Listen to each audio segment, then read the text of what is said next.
நம்ம இப்போ common emitter circuit connection பார்ப்போம். காமன் எமிட்டர் சர்க்யூட்ல டிரான்சிஸ்டரோட எமிட்டர் டெர்மினலை கிரவுண்ட் பண்ணியிருப்போம். டிரான்சிஸ்டரோட பேஸ்ல இன்புட்டும் கலெக்டர்ல அவுட்புட்டும் எடுத்துப்போம். சரிங்க. இந்த இதில் இன்புட் சர்க்யூட்ல ஒரு பவர் சப்ளை, ஒரு வோல்ட் மீட்டர், ஒரு அம்மீட்டர் யூஸ் பண்ணுவோம். அவுட்புட் சர்க்யூட்ல ஒரு பவர் சப்ளை, ஒரு வோல்ட் மீட்டர், ஒரு அம்மீட்டர் யூஸ் பண்ணியிருப்போம். சர்க்யூட் கனெக்ஷன் எப்படி இருக்கும்னா, இன்புட் சர்க்யூட் பவர் சப்ளையோட பாசிட்டிவ் டெர்மினல் ஒரு ரெசிஸ்டரோட கனெக்ட் ஆயிருக்கும். ரெசிஸ்டரோட அதர் டெர்மினல் அம்மீட்டரோட பாசிட்டிவ் டெர்மினல்ல கனெக்ட் ஆயிருக்கும். அம்மீட்டரோட நெகட்டிவ் டிரான்சிஸ்டரோட பேஸ்ல கனெக்ட் ஆயிருக்கும். இது இன்புட் சர்க்யூட். இதுல வோல்ட் மீட்டரோட பாசிட்டிவ் அம்மீட்டரோட பாசிட்டிவும் ரெசிஸ்டரோட அதர் டெர்மினல் கனெக்ட் ஆகிற இடத்துல கனெக்ட் ஆயிருக்கும். வோல்ட் மீட்டரோட நெகட்டிவ் கிரவுண்ட் பண்ணியிருக்கும். இது அவுட்புட் சர்க்யூட்ல கலெக்டரோட டெர்மினல்ல என்ன பண்ணியிருப்போம், அம்மீட்டரோட நெகட்டிவ் டெர்மினலை கனெக்ட் பண்ணியிருப்போம். அம்மீட்டரோட பாசிட்டிவ் டெர்மினல் பவர் சப்ளையோட பாசிட்டிவ் டெர்மினலோட கனெக்ட் ஆயிருக்கும். பவர் சப்ளையோட நெகட்டிவ் டெர்மினலை கிரவுண்ட் பண்ணியிருப்போம். வோல்ட் மீட்டர் அம்மீட்டருக்கும் பவர் சப்ளைக்கும் கனெக்ட் ஆயிருக்க டெர்மினல்ல வோல்ட் மீட்டரோட பாசிட்டிவ் கனெக்ட் ஆயிருக்கும். வோல்ட் மீட்டரோட நெகட்டிவா கிரவுண்ட் பண்ணியிருப்போம். இதோட காமன் எமிட்டர் சர்க்யூட் கனெக்ஷன்ஸ் ஃபுல்லாக க்ளோஸ் ஆயிருக்கும். இப்போ ஃபர்ஸ்ட் என்ன பண்ணுவோம்னா, இந்த சர்க்யூட்டோட இன்புட் கேரக்டரிஸ்டிக்ஸ் வந்து நம்ம மெஷர் பண்ணுவோம். காமன் எமிட்டர் சர்க்யூட் இந்த சர்க்யூட் கனெக்ஷன்ல எப்படி ஒர்க் ஆகுது, நம்ம அதுல இருந்து இன்புட் கேரக்டரிஸ்டிக்ஸ், அவுட்புட் கேரக்டரிஸ்டிக்ஸ் நம்ம வந்து பார்க்க போறோம். ஃபர்ஸ்ட் இன்புட் கேரக்டரிஸ்டிக்ஸ்க்கு என்ன பண்ணுவோம், இந்த விசிஇ வந்து கான்ஸ்டன்டா வச்சுக்கிட்டு இன்புட் கேரக்டரிஸ்டிக்ஸ்க்கு இந்த பவர் சப்ளையை வேரி பண்ணி விபியும் இந்த ஐபியும் எப்படி வேரி ஆகுது அப்படிங்கிறத நம்ம மெஷர் பண்ணுவோம். அதுக்கு ஃபர்ஸ்ட் நம்ம பவர் சப்ளை 2வை வேரி பண்ணி ஒரு கான்ஸ்டன்ட்டுக்கு நம்ம இந்த விசியை கான்ஸ்டன்ட்டுக்கு வச்சுப்போம். அதுக்கு ஃபர்ஸ்ட் நம்ம 2.5 வோல்டேஜை அப்ளை பண்ணி இந்த விசியை 2.5 வோல்ட்டா கான்ஸ்டன்டா வச்சுப்போம். நெக்ஸ்ட் இந்த பவர் சோர்ஸை வந்து நம்ம வேரி பண்ணுவோம். இந்த பவர் சோர்ஸை வேரி பண்ணும்போது 0.5 கொடுப்போம். 0.5 கொடுக்கும்போது இங்கே விசிஇ விபிஇ 0.497 வருது, கரண்ட் 0.2 வருது. நெக்ஸ்ட்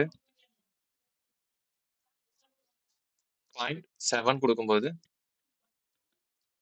இங்கே விபிஇ என்ன வருது, இங்கே ஐபிஐ என்ன வருதுன்னு நோட் பண்ணிக்கோ.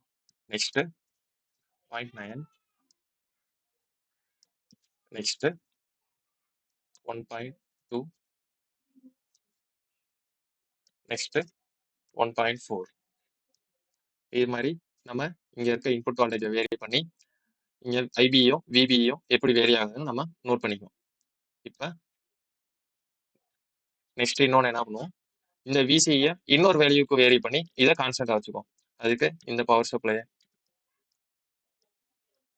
இப்போ இந்த விசியை நம்ம 2.5ல இருந்து 5க்கு வேரி பண்ணிக்குவோம். இப்போ இந்த விசிஇ 5 வோல்ட்டுக்கு கான்ஸ்டன்டா வச்சுக்கிட்டு திருப்பி இந்த பவர் சப்ளை 1 வேரி பண்ணி இந்த கரண்ட் பேஸ் கரண்ட்டும் இந்த வோல்டேஜும் எப்படி வேரி ஆகுதுன்னு செக் பண்ணுவோம்.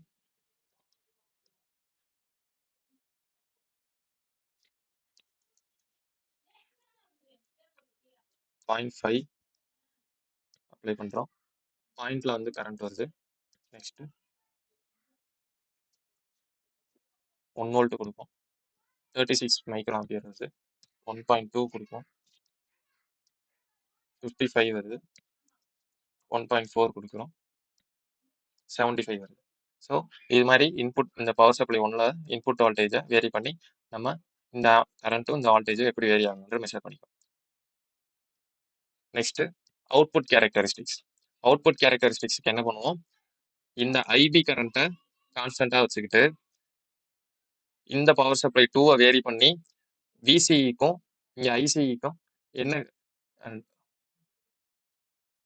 என்ன டிஃபரன்ஸ் வருது, எப்படி வேரி ஆகுதுங்கிறத மெஷர் பண்ண போகிறோம். அதுக்கு ஃபர்ஸ்ட் இந்த பவர் சப்ளை மூலயமா இந்த ஐபி கரண்ட்டை கான்ஸ்டன்டா வச்சுக்குவோம்.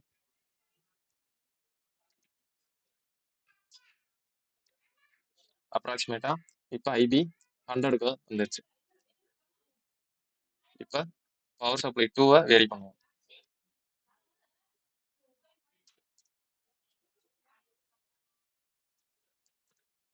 0.5 வைப்போம். 0.5 அப்ப 10 மில்லி ஆம்பியர் வருது. 0.6 அதே 10 milli ampere. 0.7 same. Current vary ஆகல, வோல்டேஜ் தான் வேரி ஆகுது. ஸோ நம்ம 0.1 கொடுப்போம். 3.2 மில்லி ஆம்பியர். 0.2 கொடுப்போம். 9.64 milli ampere. 0.3 10.52 milli ampere. 0.4 10.06 milli ampere.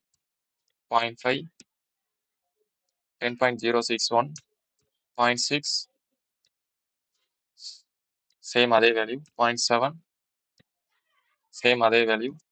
0.8 same அதே வேல்யூ. ஸோ 0.6க்கு அப்புறம் நமக்கு கரண்ட் வேரி ஆகல, கான்ஸ்டன்ட் ஆயிடுச்சு. வோல்டேஜ் மட்டும்தான் டிஃபர் ஆகிட்டே இருக்கு. இதுதான் காமன் எமிட்டர் சர்க்யூட்டோட அவுட்புட் கேரக்டரிஸ்டிக்ஸ். இப்போ நம்ம என்ன பார்க்க போறோம்னா காமன் பேஸ் சர்க்யூட்.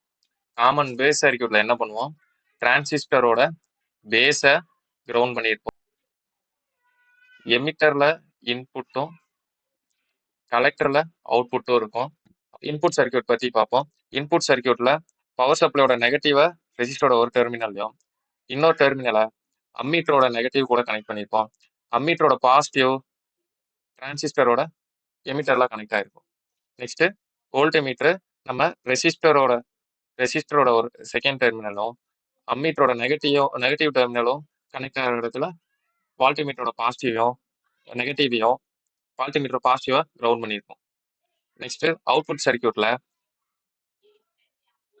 அம்மீட்டரோட நெகட்டிவும் கனெக்ட் பண்ணியிருப்போம். அம்மீட்டரோட பாசிட்டிவை பவர் சப்ளையோட பாசிட்டிவோட கனெக்ட் பண்ணியிருப்போம்.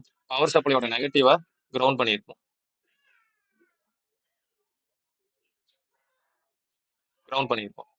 நெக்ஸ்ட் வோல்ட்மீட்டர் அம்மீட்டரோட பாசிட்டிவும் பவர் சப்ளையோட பாசிட்டிவும் கனெக்ட் ஆகிற டெர்மினல்ல இருந்து வோல்ட்மீட்டரோட பாசிட்டிவை கனெக்ட் பண்ணியிருப்போம். வோல்ட்மீட்டரோட நெகட்டிவை கிரவுண்ட் பண்ணியிருப்போம். இதுதான் காமன் பேஸ் சர்க்யூட். சரியா? இந்த காமன் பேஸோட circuit input characteristics and output characteristics எப்படி ஒர்க் ஆகுது அப்படிங்கிறத நம்ம சர்க்யூட் டயக்ராம்ல பார்ப்போம். இதுதான் காமன் பேஸோட சர்க்யூட் டயக்ராம். பேஸை கிரவுண்ட் பண்ணியிருப்போம். எமிட்டர்ல ஒரு பவர் சப்ளை வரும், இது இன்புட் சர்க்யூட். இது கலெக்டர்ல ஒரு பவர் சப்ளை கனெக்ட் இருக்கும், இது அவுட்புட் சர்க்யூட். சரி, ஃபர்ஸ்ட் இன்புட் கேரக்டரிஸ்டிக்ஸ் பார்க்கறதுக்கு நம்ம இங்க இருக்க வோல்ட்டை கான்ஸ்டன்ட் வச்சிருப்போம். இது என்னது, விசிபி. சரியா? கலெக்டருக்கும் பேஸுக்கும் நடுவில் இருக்க வோல்டேஜ். இது ஐசி, அதாவது கலெக்டருக்கு பாஸ் ஆகிற கரண்ட் ஐசி. சேம் அதே மாதிரி இன்புட் சர்க்யூட்ல இது விஇபி, எமிட்டருக்கும் பேஸுக்கும் நடுவில் இருக்க வோல்டேஜ். இது ஐஇ, அதாவது எமிட்டர் கரண்ட். இப்போ நம்ம ஃபர்ஸ்ட் இந்த விசிஏ கான்ஸ்டன்டா வச்சுக்கோம். கான்ஸ்டன்டா வைக்கிறதுக்கு இந்த பவர் சப்ளைல நம்ம வோல்டேஜை வேரி பண்ணி ஃபர்ஸ்ட் கான்ஸ்டன்டா வச்சுக்கோம். இங்க 2.5 வோல்ட் வச்சுக்கோம். இப்போ 2. விசிபியை 2.5 வச்சுக்கிட்டு ஃபர்ஸ்ட் இன்புட் கேரக்டரிஸ்டிக்ஸ்க்கு இந்த பவர் சப்ளை வேரி பண்ணி இதுல இருக்க வேரியேஷனை நம்ம நோட் பண்ணிக்குவோம்.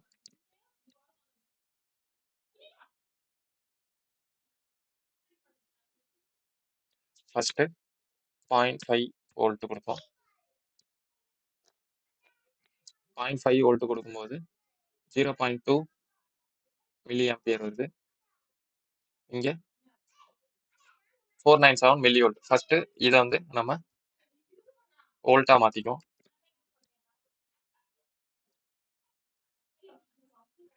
சரி, நெக்ஸ்ட்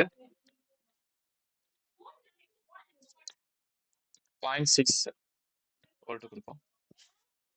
இங்க 0.56 வருது. இங்க 0.33 milli volt. Next 0.7, next 0.8, next 0.9, next 1.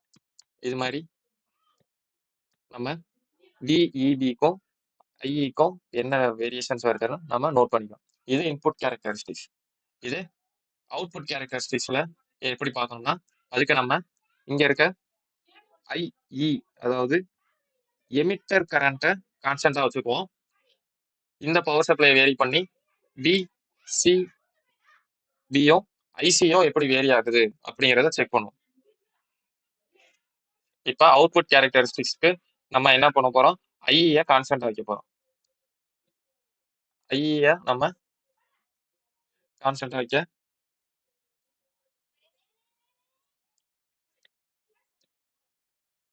ஆவரேஜா 10 மில்லி ஆம்பியர் கான்ஸ்டன்டா வச்சிருக்கோம்.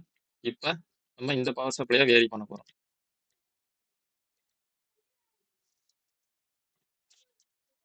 0.5 கரண்ட் கான்ஸ்டன்டா தான் இருக்கு. 0.1 சேம் கரண்ட் கான்ஸ்டன்டா தான் இருக்கு. 0.2 கரண்ட் கான்ஸ்டன்டா தான் இருக்கு. 0.3 கரண்ட் கான்ஸ்டன்டா தான் இருக்கு. 0.4 கரண்ட் கான்ஸ்டன்டா தான் இருக்கு. 0.5 கரண்ட் கான்ஸ்டன்ட். சேம் அதே மாதிரி நம்ம ரேப்பிடா சேஞ்ச் பண்ணாலும் கரண்ட் கான்ஸ்டன்டா தான் இருக்கு. ஸோ காமன் பேஸ்ல அவுட்புட் கேரக்டரிஸ்டிக்ஸ்ல நமக்கு ஐசி இந்த எமிட்டர் கரண்ட் எப்பவுமே கான்ஸ்டன்டா தான் ஃப்ளோ ஆகிட்டு இருக்கும். வோல்டேஜ் தான் வேரி ஆகும். சரியா?